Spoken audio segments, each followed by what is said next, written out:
Good evening and welcome to tonight's program. Carroll County Public Library is very happy to host How and Why to Podcast Tips and Tricks with Hannah Hethmon. We're doing this in collaboration with Better Lemon Creative Audio in London. Before I introduce Hannah, I'd like to introduce our library team. Shelby O'Leary is with the communications department, and she will be our behind the scenes tech person, our tech producer. And Hash Newman is our library volunteer extraordinaire, and he'll be helping to monitor the Q&A. I'm Dorothy Stoltz, Director for Community Engagement for the library.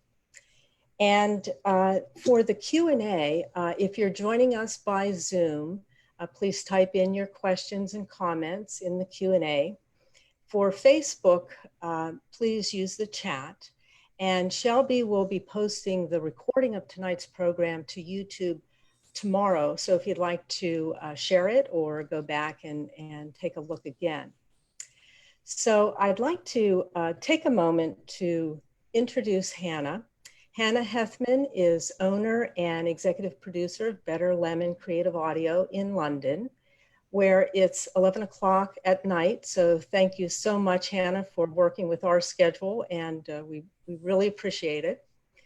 Hannah is originally from Maryland. She graduated from the University of Maryland. She went to graduate school in Iceland, where she was awarded the Fulbright Fellowship in 2017 to study Icelandic as a second language and to research Icelandic museum culture through interviews. And that project created this marvelous series called Museums in Strange Places. After moving to London, Hannah published a book, Your Museum Needs a Podcast, and the library does own this book, and we are open for express pickup if you'd like to borrow it. Hannah started Better Lemon Creative Audio, which is a podcast producing and consulting business. Last year, when she was visiting the United States, a mutual friend connected us, and we were able to set up a program, in-person program with Hannah, and you can see in the upper left photo, Hannah at the workshop. Some of you may recognize that the location is Carroll Lutheran Village. Some of you may even have attended. Hash and I attended the program. But that one was where Hannah trained librarians to help seniors learn how to use their devices to listen to podcasts. But tonight, we are delighted to have Hannah present how and why to podcast. No matter one's starting point, Hannah has a knack for helping us grow in our tech skills and creativity skills. So let's welcome Hannah Hethmon. Hey everyone. All right, so I'll go ahead and share my screen now. Got some slides for you all. All right. And then we will get started. Awesome. So first, of course, we're going to start out with the what and then the why. So what is a podcast technically? So a podcast is a free radio show or audio show delivered on demand over the internet using RSS technology. So what does that mean? Well, if I can make there we go. So let's say you have a user, a podcast creator like me, which depicted in a banana suit here, and I have made a wonderful radio show, and we'll talk about that later. I've made one episode of my show. I upload it to a podcast hosting service, and there's a few of them you can see in the second logos there. And that service creates a code or an address online called an RSS feed. And you don't need to know anything more about that other than that it makes it, and then it pushes that RSS feed out to all the different places on the internet you can listen to podcasts. And it does that, then anyone else on the other end, the user, you can pick up Apple Podcasts or Spotify or SoundCloud or Google Podcasts and listen to my podcast episode. And I don't have to go and upload it separately to every one of those. So it's kind of like syndicating a TV show across multiple channels, except anyone can do it. And I skipped ahead to my second question, which is who can make and publish a podcast? And the answer is anyone. And these here are all examples of podcasts that friends of mine have made without any other previous podcasting experience. So my friend Claire wanted to make a podcast about women in history who use swords. My friend Ian made a podcast about museums, kind of like mine. He started his first. Another friend made a podcast about food, that they're interested in food. My friend Sachandrika made a podcast all about the TV show Black Mirror because she was so obsessed with it, she wanted to talk more about it. And all girls considered, a friend of mine started a group of middle school and high school girls to interview women who they look up to in a podcast. So anyone can make a podcast and put it on Apple Podcasts, put it on Spotify. There is no prerequisite of skill. So you can make a really bad podcast and put it up there, but anyone can do it. So why make a podcast?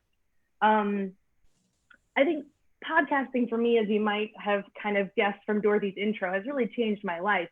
I started making it and I have met so many people through making podcasts, and I fell so in love with making podcasts that I turned it into a career, and I've podcasted around the world. But why should you podcast? Well, first, I think 2 reasons, because either there is a story you want to tell or you have something to say. And this is a way to tell your story or to say what you have to say. And let me give you some examples of that. So maybe you want to share your own true story. So Millennial is a podcast where a early 20-something-year-old Megan wanted to make a podcast exploring what it was like to be in your early 20s. So talking about real stories in her life and trying to navigate life. You could interview someone on a topic you care about or want to learn more about. So right now on the bottom with Sarah Werner, she wanted to learn more about writing. She was a writer. She wanted to interview other writers and share that information with other people. So in every episode, she interviews a writer about writing.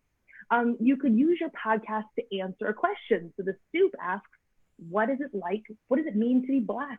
That's a big question. What does it mean to be Black? And so the creators and the hosts interview different people from different backgrounds who are Black about what it means to be Black. And they're asking that question in every episode. You could tell a story, share a story about something you love. So American Girls is a podcast all about American girls, the dolls and the stories. And these are some friends of mine actually through work who are just obsessed and they want to talk about it and share stories about those things. You could tell a true story about history or true crime or science. So Lore is a podcast telling historical myths and legends. Q&A is a podcast from President Lincoln's cottage in DC where they tell stories about Lincoln. Ologies is a podcast where she interviews different scientists about the science they do. You could share other people's stories. The story you need to tell might not be your own. So Out of the Blocks is a podcast from Baltimore, a public radio station there, where Aaron Henkin goes and he interviews all the people on one block at a time of Baltimore and just asks them about their stories and shares those. You can also tell fictional stories. Podcasts don't have to be nonfiction. So Girl in Space is one of my favorite audio dramas, and she's written this story and shared it. And all but one of these podcasts are made by total amateurs. So I'm sharing mostly amateur podcasts here just to encourage you that anyone can start a podcast and make something amazing. So that's the kind of the what and the how. Do we have any questions so far before we go on to, actually that was the what and the why. Any questions so far before we go on to the how?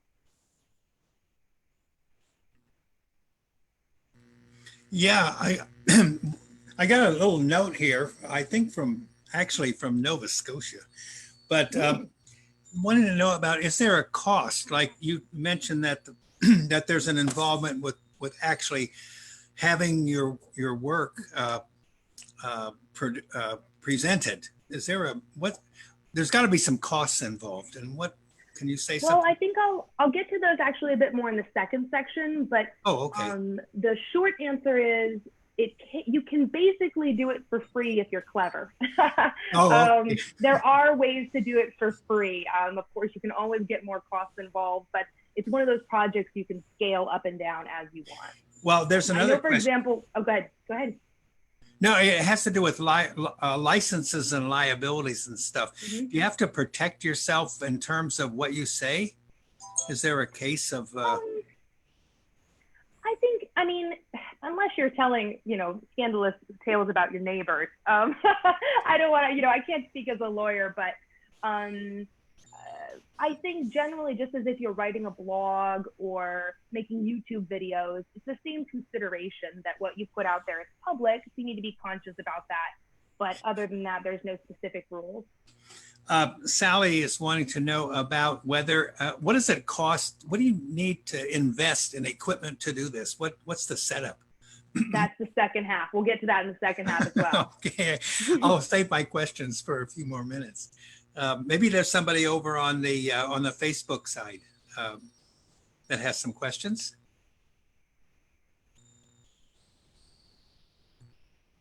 No questions yet, but maybe there'll be some more for the second half. Okay. Oh, okay. Great. So yeah, I think that's the stuff that a lot of people want to know about is the how. So we'll jump right into that. So yeah, let's go. Let's go to part process. 2. Okay. Yeah. So making a podcast, the first thing you need to do is record something or someone, right? You need to maybe record yourself reading a script. You might record, maybe if I want to interview Hash about his life, I might go interview him and ask him questions. You might be recording something else going on, whatever you want to do. Maybe you want sound effects if you're making an audio drama or fiction. The world is your recording studio. And so I've got 3 little setups here because you have to use something to record something, right? The most basic is you can use your phone. And I've got an iPhone here, but every smartphone these days has a voice memo app on it. And it doesn't, you can download one for free. And you would be surprised at how great these microphones are. In fact, right now during COVID, so since March, all my podcast recording has been remote. And 95% of it, we are doing on phones. So I'm getting guests to record themselves on their phones. I did a podcast where I was recording from here, someone else in Virginia, and it's turning out great. And we're publishing it on full podcast feed. So if we can do it that way, you can do it that way too. So you just have to play around with what sounds good and what doesn't sound good on your phone. I've used my phone to record myself saying something when I was out in the field, to record when I didn't have my podcast equipment on me. And if you want to upgrade your phone a little bit, you can see here, there's all kinds of microphones that plug into smartphones. There's a lot more for Apple products, I'm going to say, that go in that lightning port, but there's plenty that go in the regular jack as well. So this is a little fancy one from Rode. You can get really cheap ones, but honestly, by the time, I think if it's a cheap one, you might as well just use the built-in microphone on your phone, even if it's like an iPhone 7 or something, or a 6. These are actually really high quality. So if you want to upgrade a little, another setup that you can use is a microphone that looks kind of like this. This should look really familiar. Anything you use if you get up to speak at a church event or a talent show or anything like that. I really like the Audio Technica ATR 2100. That is a podcast that I have used since the beginning and still use occasionally to this day. It's about 80, 90 bucks, and you can plug it with a USB into your laptop.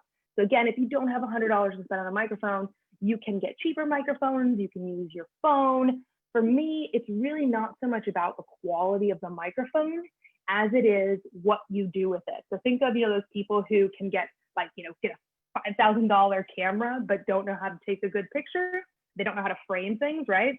It's a lot more about how you're using it, making sure you're using your microphone to its best. So testing out, seeing what works, how far you should be away from someone, that kind of stuff. Now, let's say you want to be out on the go. You want to interview people as you're walking and talking, which is one of my favorite styles. This is what I do in museums and strange places.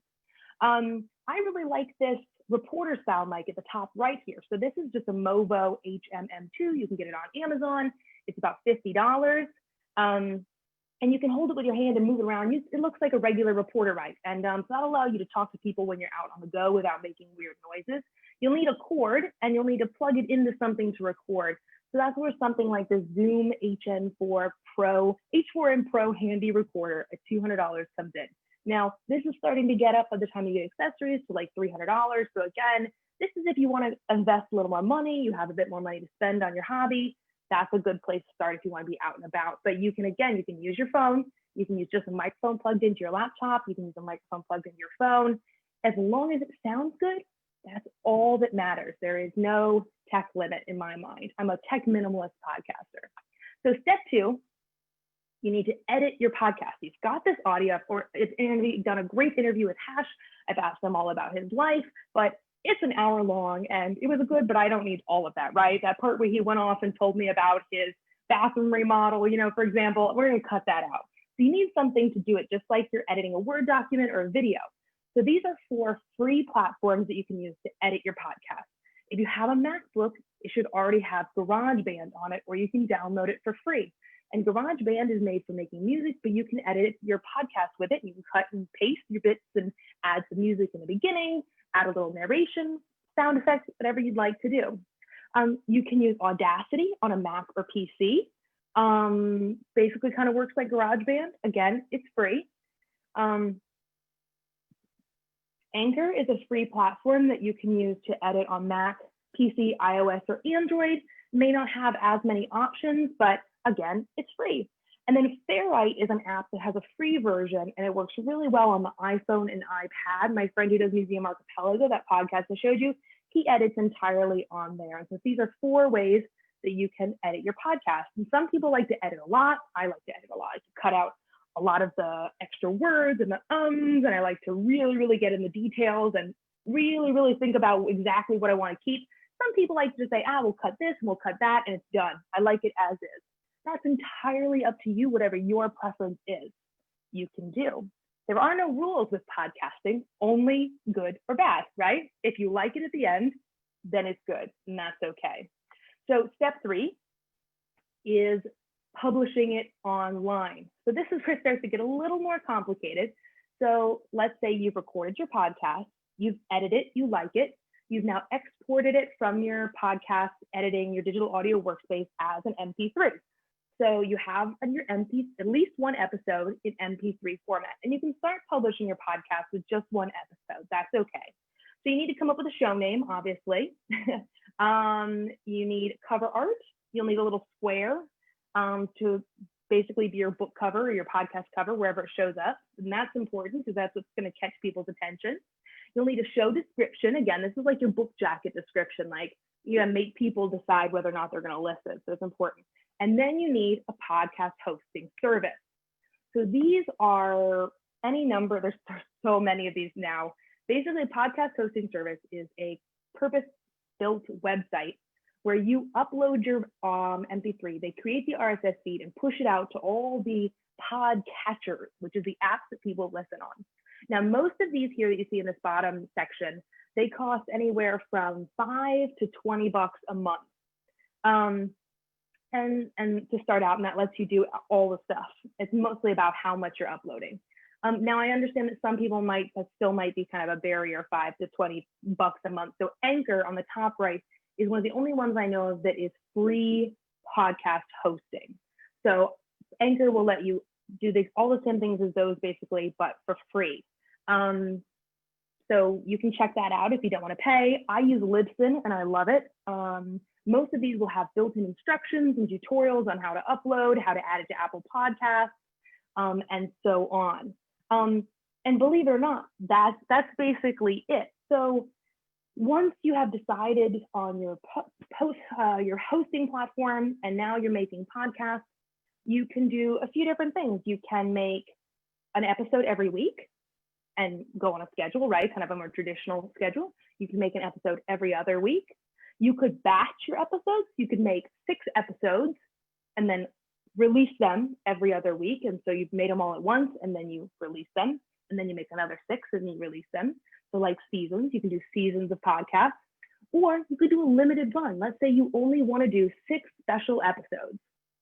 And within 6 episodes, you've told all the stories you want to tell, or it's getting to be too much, and you just make it a limited episode series. That's totally fine too. That's becoming more and more popular with podcasting. So really, once you publish, you share with people, you let people know, and you keep going.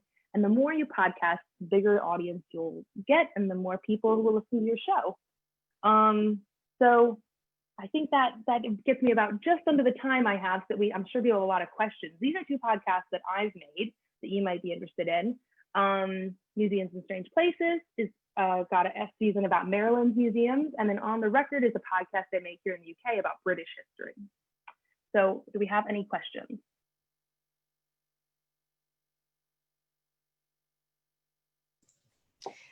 Yes, we do. And how about if I get us started here a little bit? Just get my video on. How do you do multiple people on a recording? Does everyone have to use the same app? And so if you want to, if you want to record, let's say multiple people in the same podcast, you could have them in the same room speaking into the same microphone. When I did all my interviews for my first episode, I would just put that ATR 2100 on the corner of a table and sit really, really close to someone so we could both talk into the same microphone. The reporter style mic, you could go back and forth, you and then me. Or if you're recording remotely, as you might be right now, you can use this really cool, you can record over the internet, like on Zoom or something like that. I like this platform called Squadcast, like me and my squad cast.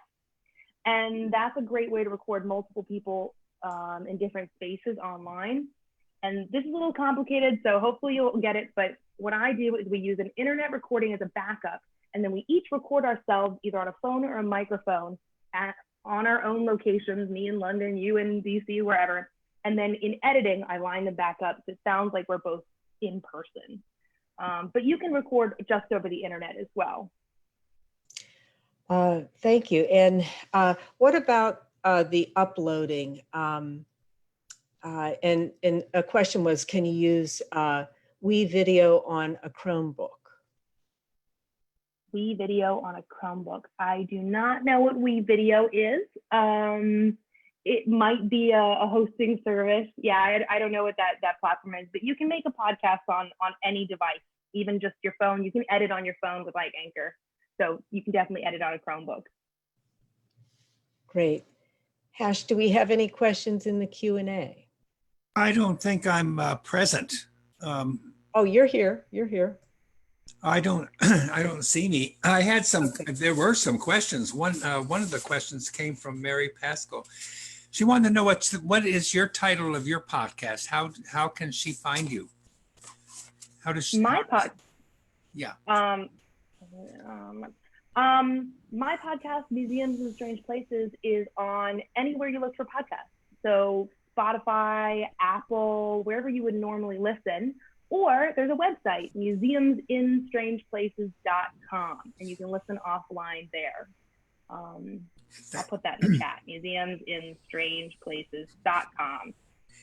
And there was another question about whether you can use a microphone with an Android. Yeah, there are some that plug into Android phones. There's not as many, and there's not like the fancier ones like Rode and Shure and Audio-Technica are 3 brands. They are more likely to make them for Apple. But if you look on Amazon, just Google around, you just Google microphones for Android phones, you'll come up with all kinds. And what I like to do when I'm looking for a new microphone, it can be really overwhelming. I hate shopping for new microphones. I hated it in the beginning. I hate it now. There's so many tech bros online being like, you need this $5,000 microphone. You don't. But what I like to do is look at YouTube videos. Often people have done comparisons with different microphones. You can listen to someone testing out the audio on a microphone. So you just type in test and that microphone name on YouTube, and usually there's someone who will be testing it out so you can see if you like it or not. There's Suzanne was asking about when you post a video or a podcast, how long does it remain available for people to poke into? So that's where that hosting comes in, that monthly fee, right? So if I upload to Libsyn for my podcast, Museums and Strange Places, I haven't posted since November of 2019. I think the podcast is dead at this point. I need to sunset it. But it's still available online for anyone to listen because I'm paying $5 a month. So that's where that hosting fee comes in. That's basically like, think of like if you're hosting a website, you're paying for the domain or you're paying for the website hosting. And as long as you pay for that, it's online. So that's where if you don't think you'll be able to have $5 a month going forward, maybe use a service like Anchor. You can also, upload your podcast to YouTube for free and that kind of stuff. But if you want it to be available on podcast apps where people are going to keep discovering it, That's important. And people will. Podcasting is not like YouTube. Like, you might release it and see 5 downloads, but if you keep podcasting and you keep sharing it and you keep reaching out to communities that are interested in your topics, you will see your numbers grow over time. It's a steady growth with podcasting. It's not a viral media form. The numbers game that you just referred to, is that an important part of your persona or something? How is that measured? Or is it how many down, you mean your results? I guess what's successful? Yes, the response. This is gonna shock people who are used to like a successful YouTube video, with 1 million views or whatever. Right. According to Libsyn is the only company that releases their relative data, so comparison. But they have a big share of the market, like a quarter of all US podcasts. So they say that if you get 150 downloads after 30 days, your episode is in the top 50% of all episodes released on Libsyn that month. So that's excluding the few podcasts, the big ones, This American Life and stuff, who get millions of downloads. So if you release a podcast and within 30 days, that's your measurement. So after 30 days, how many downloads did you get? Next episode at 30 days after it was released. And if it's 150, that's amazing. You're in the top 50%. If you get 3,000, you're in the top 10% of all podcasts released that month. So if you get 40, 50 downloads, that's great. But what I like to say is, don't worry about numbers until you've released at least a few episodes, because you're building, you're learning. If one person listens and enjoys it, that's amazing. For me at the beginning, my mom loved it, my husband loved it, and I was proud of making something. I made a piece of artwork. I made something I was proud of. Just focus on making something you enjoy and telling stories you want to tell, and the rest will come. Just focus on making good audio. A quick question from Walter. He wants to know if a podcast that goes online, is that worldwide or is it restricted to certain, it's totally worldwide. I had a woman reach out to me from Nigeria, telling me how much she loves listening to my episode about a museum in Maryland, and she felt like she was there, and that was pretty cool. And I've had people listen to my podcast all over the world, because the same podcast that people listen in English, if you're making a podcast in English, anyone who wants to listen to a podcast in English in the world can find your show and download it and listen to it. And that's kind of amazing, right? And this is what I love about podcasting. It's super accessible. Anyone can make it. And the other cool thing that's kind of unrelated is there's no algorithm. So with YouTube or Twitter, the most liked stuff shows up on top, right? And so you can easily get buried. With podcasts, episodes come in as they come in. So if This American Life releases an episode, and then I release an episode, and you're subscribed to both of us, we're going to come right after each other, and I'll be on top of This American Life in your podcast queue. So I think that's kind of fun. It's basically, imagine if you could make a video and post it on Netflix and then watch, Stranger Things, and then next to it is your video. That's kind of like podcasting. All right. I don't know. Are there any other questions? Anybody else? Yeah. I have a couple here, Hash. Someone is asking about the free editors. They're assuming that the free editors will produce the file in MP3 format. That's correct. So basically, these free editors, some of them are made for podcasts, some are made for music, but when you are done with it, you'll go to export your file, and it'll give you the option to export it as a WAV, as an MP3. And I should also say, with these editors, like especially for GarageBand and Audacity, if you Google GarageBand tutorial or Audacity tutorial, and you put those in YouTube, there are thousands and thousands of videos explaining how to use them. You can even do how to do a podcast on GarageBand, how to do a podcast on Audacity, and they will walk you through the basics: import, export, cut, paste. That's how I taught myself, with YouTube tutorials on Audacity.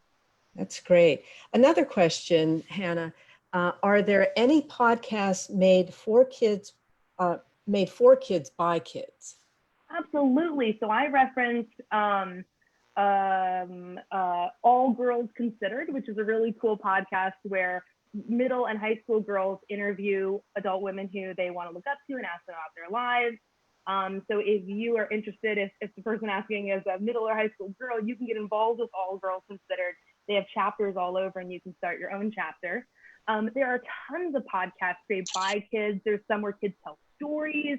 There's some where like a kid and his dad did like a Star Wars podcast. PRX actually, the Public Radio Exchange, they have a whole new network with kid-friendly shows. So you'll have to look at that up. It's PRX and look for like kids podcasts and you'll find it.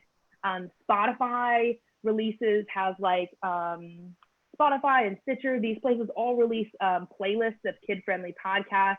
But if you, again, like there's so much out there. If you Google podcasts created by kids, you'll find something cool.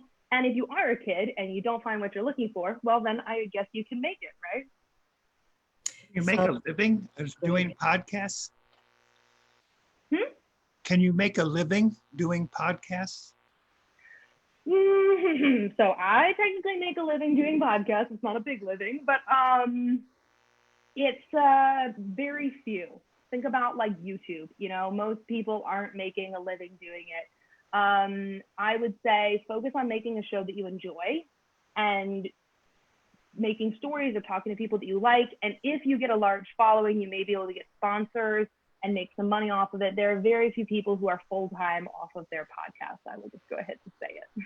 But if you, for example, are a doctor or you are in a field, or for me, you know, let's say you want to meet other people in your field, creating a podcast in your area of expertise can help you network and meet people and move your career along in that way, for example. So it can be really helpful for meeting people and opening up networks and getting to know people in your field by starting a podcast in your topic. Good point. Great. We still have questions coming in. Does Squadcast cost? I asked on the chat, Squadcast is like $15 to $20 a month. So it can be a little pricey, but you can do it for 1 month and then cancel if you need. You can also record for free on Zoom. Squadcast is just a little better in terms of sound quality. Okay. So did you see these chats? Okay, you're good. I see. All right. I think Shelby might have. Is there anything on Facebook right now? Yes, we have one question from Facebook. Is it worth making a recording studio or a soundproof studio? And if so, how would you go about doing that? Great question. I totally forgot about because I've just been recording remotely for so long now. I forgot about recording in person. So you don't have to make a recording studio. The important thing is you want to avoid background noise. So you've got a fan on, AC, street noise, and you want to avoid echo. So basically you want to find a room, the best recording space. You can record anywhere, but you need to test it out. But the best recording space is not echoey. So rooms with lots of carpet, soft furniture, bookshelves, lots of stuff on the wall, right? Empty walls are going to echo. You can also record in a closet. You can record under a blanket. I used to be in a really small apartment on a busy street, and I would open up my wardrobe, hang a blanket over the top, and then put my little laptop on the shelf in the wardrobe, put the clothes aside, and record. And I was doing that when I was getting paid to podcast. So you can get soundproofing foam as well, like little panels on Amazon for like $2 a square. If you want to make a little recording studio in a closet, that can be really fun if you have the space. But the most important, it's really, you can just throw up a blanket and kind of dampen the noise and just do a few tests, you know, see what works well in your space. And if you're outside, watch out for wind. That's my top recording tip. And 2 people have asked, I see in the chat, is it okay if I go ahead and answer that about length per episode? You know, everyone says ask that, and I always forget to answer it in the presentation. There is no suggested length for podcasts. So, but I would typically say somewhere between 15 minutes to 45 minutes is a good place to start. Most podcasts are longer than 15 minutes, most podcast episodes, and there are plenty that are longer than 45 minutes. So if you're just starting out, I'm going to guess that you can't fill an hour with super high quality content.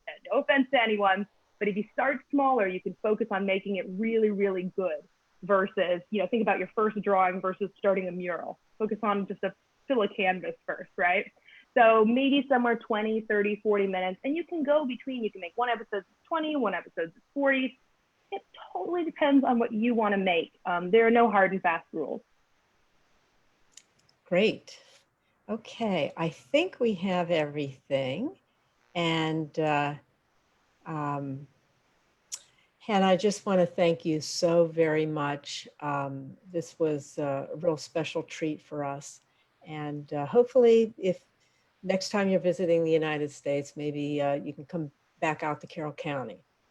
I would love to. I love hanging out at the library. Great.